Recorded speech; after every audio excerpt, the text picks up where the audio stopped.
যুক্তরাষ্ট্রে ডাক পরিষেবা সাময়িকভাবে বন্ধ করার ঘোষণা দিয়েছে ভারতের ডাক বিভাগ।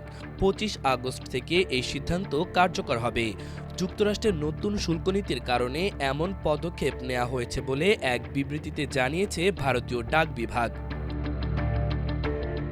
ডাক বিভাগের বিবৃতিতে বলা হয়েছে, ২৯ আগস্ট থেকে মার্কিন যুক্তরাষ্ট্রে পাঠানো সব আন্তর্জাতিক ডাক সামগ্রী সেগুলোর মূল্য যাই হোক না কেন সংশ্লিষ্ট দেশের শুল্ক কাঠামো অনুযায়ী করের অধীন হবে।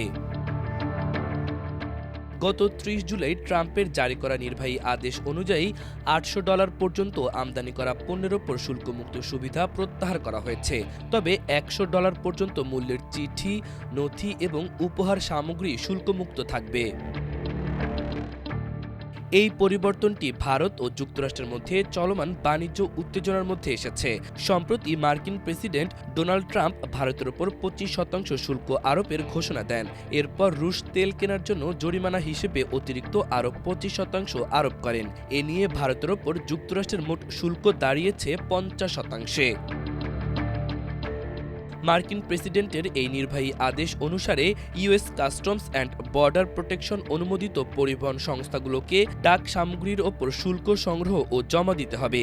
এর ফলস্বরূপ যুক্তরাষ্ট্রগামী বিমান সংস্থাগুলো তাদের পরিচালন ও কারিগরি প্রস্তুতির অভাবের কারণে ডাক সামগ্রী গ্রহণ করতে অপারগতা প্রকাশ করেছে।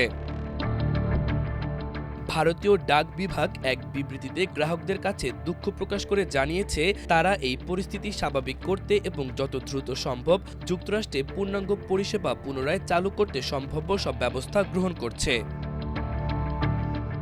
মাল্টিমিডিয়া ডেস্ক, আমার দেশ।